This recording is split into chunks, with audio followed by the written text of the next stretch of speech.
banyak yang masih.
Coba kita lihat.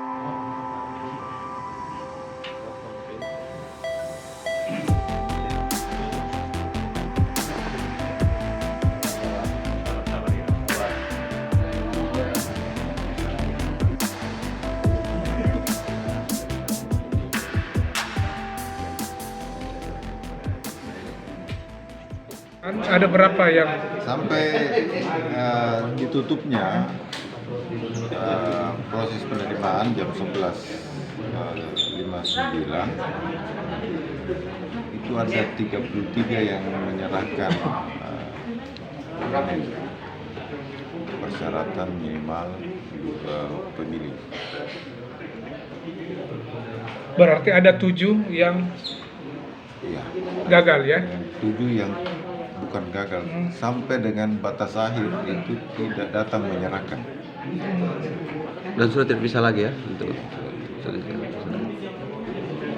tahapan selanjutnya yang ini. Tahapan selanjutnya akan dilakukan verifikasi administrasi. Itu mulai Jadwalnya tanggal 30 Desember mulai besok sampai dengan 12 Januari. kemudian faktual lagi. Jadi ada proses setelah verifikasi administrasi itu kan masuk pengecekan lagi untuk tahapan selanjutnya. Nah, yang kemudian belum memenuhi persyaratan itu diberikan kesempatan untuk Diumumkan lagi kemudian masuk di perbaikan.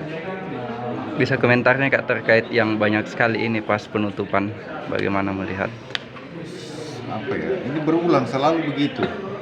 Di batas akhir itu selalu Iya. menumpuk. Jadi, kita tidak tahu apa yang pasti. Tapi selalu gejalanya begitu. Iya. Di akhir. Dari 33 calon senator ini Kak, siapa yang paling banyak memberikan syarat dukungan? Saya belum cek. Jadi ini bakal calon. Ya, Bakal calon. Nanti masuk ke tahun baru calon. Saya belum tahu itu berapa siapa yang terbesar sebarannya. tapi tidak ada yang lewat ya dari waktu ya. Ya, sampai dan setelah ditutup tadi itu tidak ada. Baik.